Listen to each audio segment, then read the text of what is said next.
kind of feeling gross. So I wanted to change shirts before I drove back. And I go to the trunk of my car, and I take my shirt off, standing there, no shirt. And this old man walks up and goes, "Olivia?"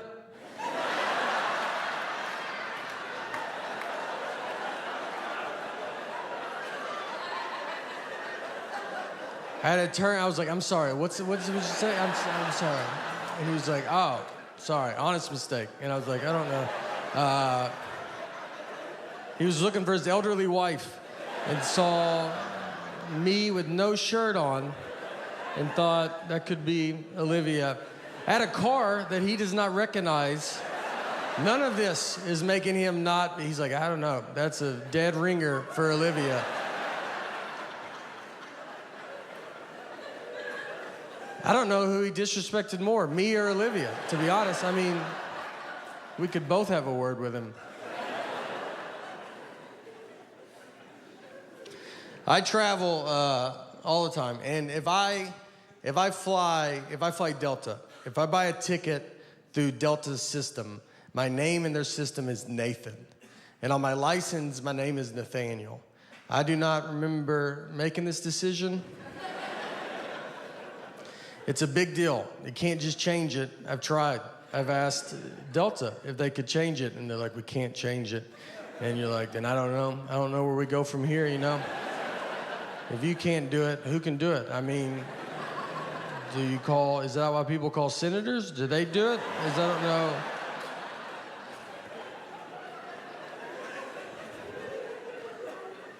What you have to do, you have to mail your birth certificate in. Some moms give their children their birth certificates. I've never received mine. I thought I was the proof of my birth. And you gotta mail it in. I've never been a big mailing in guy. I've mailed maybe 4 letters my entire life. I just never done it. Stamps make me nervous because I don't know how many you're supposed to put on. Where they're gonna be like, "You should put one more on." And they changed the price of stamps, and that's not in the news, you know? You don't find that out on Twitter. You have to find out from old people. They're the only people that know. They keep up with it. They're like, "Stamps went up." You're like, "Okay. All right. Is it $100?" Like, they're furious. They're like, "Is it $100 a stamp?" It's 3 more pennies. So, I will never go through that process to get my name changed, so I just deal with it. And it gets brought up. Once I was checking a bag, and the guy behind the counter, he sees my ticket says Nathan, the license says Nathaniel, and he was like, "This is not good." He goes, "These names don't match." And I was like, "But they match, right?" Like, you can see the leap that we took to get from one to the other.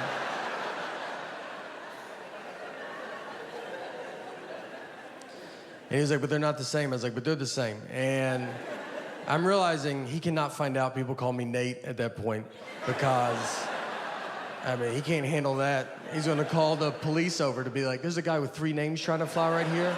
If you guys want to just shoot him from over there or something." So I was like, "What do you want me to do?" And he goes, "You should go home." That's all I got. He's like, "I can't believe you've made it this far." I was like, "Let me just try it, you know? Shouldn't I try it?" I said, "Look, I'll give you that those names don't match. But what I think is gonna help a ton is the picture on the ID." Something that I've always loved that they did. And I think with 70% of that name matching and 100% face, it's 170%. I think I'll get through. And this is what he told me. This is honestly what he said. He goes, "Look, man, I get it, all right?" He's trying to relate to me. And he was like, "My name's Joseph. That's what's on my license. So I can't buy a ticket under my nickname Bart. They're not gonna let me through." And he said it like, "Right? Like, do you know does that make sense?" And I was like, "That doesn't at all. Those are 2 different names, all right? I should be over there and you should be over here because that's how you're treating me." like I'm a Joseph Bart.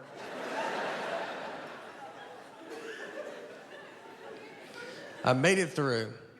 And on that trip, I was going to Seattle. And if you've ever been to Seattle, Mount Rainier is near Seattle. That's what they call it that. And I don't know if that's true, just so y'all, it felt like y'all took that like, yeah.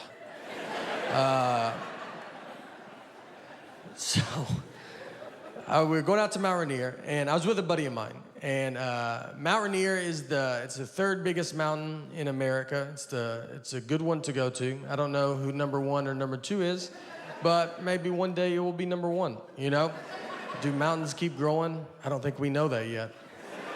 So it's a good time to see it. It doesn't have the attitude of a 1 or a 2. So me and my buddy, we rented a car. He's driving.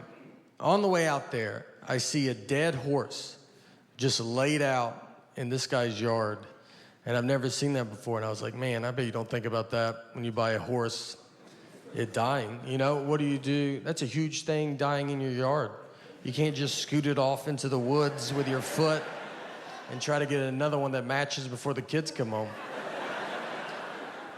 You have to tell your wife to keep the kids away for a month. You got to Google how to move a dead horse.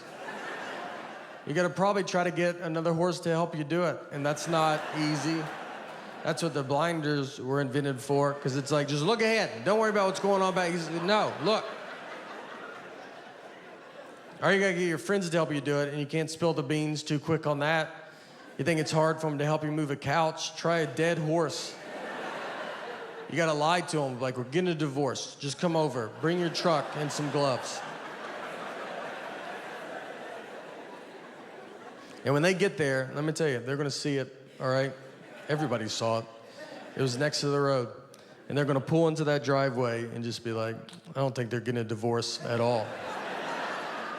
I think we're here to move that dead horse is what I think.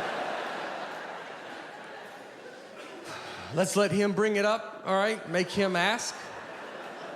But I'll be shocked if we don't touch that dead horse today.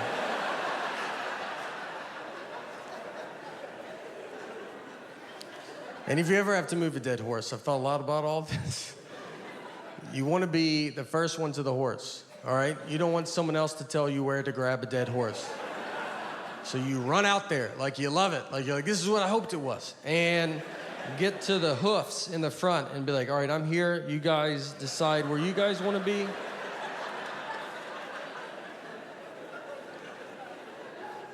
So now we are basically at Mount Rainier. That was the whole car ride.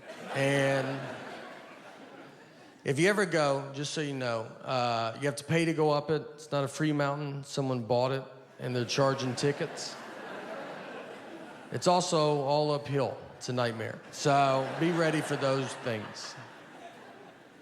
We drive up, we park, and we're walking up the trail. So we're going up it. Halfway, I can barely breathe. And this couple's coming down, so I stopped them. I was like, hey, is this enough where we're at? You know, is this like, you get it? Like, we're not trying to live on this mountain. And the lady goes, I'm 75 years old, and I did it. And I was like, all right, maybe that's why you didn't hear the question that I asked.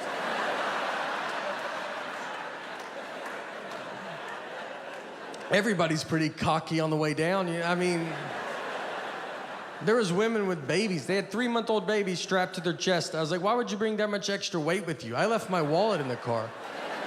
They looked exhausted. I'm surprised they're not just babies left up there and rangers have to come down. Whose baby's this? That's ours. We're gonna let it grow up and come down on its own. So we get our picture and we come back down and we're driving back. And on the way back, since my buddy was driving, he did not see the dead horse, you know? And I'm like, well, you can't not see it.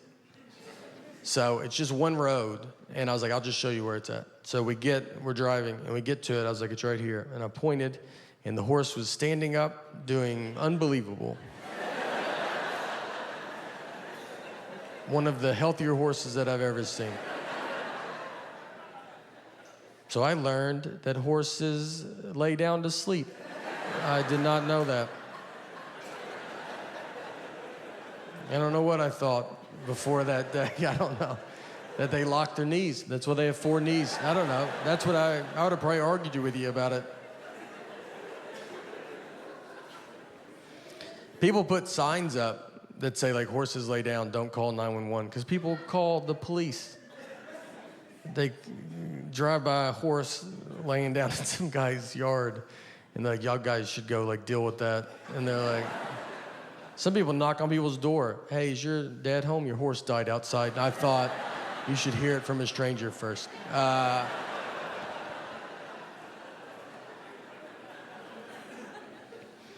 I'm married. I'm still married, and thanks.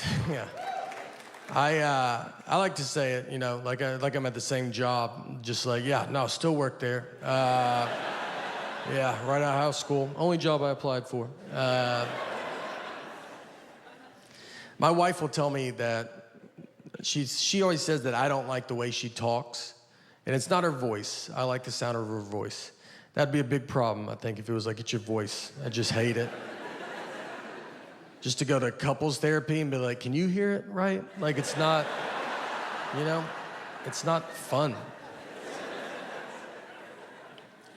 It's the information that she chooses to tell me at times. We took a trip to Florida, to Fort Lauderdale, and her and our daughter are flying from Nashville, where we live, and I'm flying from Detroit. We're meeting at Fort Lauderdale's airport. I have to find them when they land. So I called her because I was about to take off, and I was like, all right, what time do you guys leave? She goes, noon. And it was 11:30, and they're still at home. I was like, Laura, I don't know if you even know what an airport is. But if that plane was in our driveway, I don't think you could make it.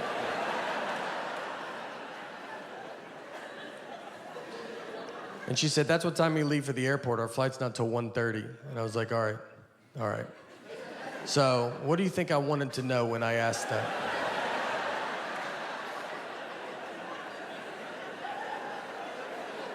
Is that what you thought the best time you could give me was a time that means nothing to nobody? What time did you go to bed last night? Just tell me that, and I'll just look up all the planes that land in Florida, and I'll guess which one I think you're on. She said, I'm sorry I don't talk the way you want me to talk. I'm like, I want you to talk like a regular person, all right? Like you've been around people before, you know?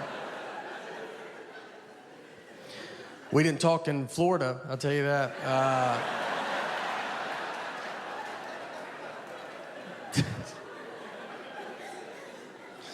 She's good at not talking to me. She can go a long time.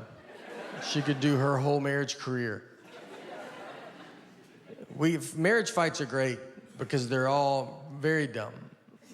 I would say 90% of them are dumb. 10% the cops show up. But we got in a fight once over chocolate milk. We didn't talk for 24 hours. What happened is I brought chocolate milk home, and she was like, why did you bring it home? And I was like, you're supposed to drink it after you work out. And she was like, that's not true. And I was like, well, there's a commercial on TV. They probably looked into it more than you did. So I decided to listen to them. And she said, that's just the milk people pushing chocolate milk. And I was like, you don't even know what that statement means. You don't know if there's milk people. And I think chocolate milk's doing fine. I don't think they're sitting on barrels of it. And they're like, we got to make up a lie. We got to get rid of this chocolate milk.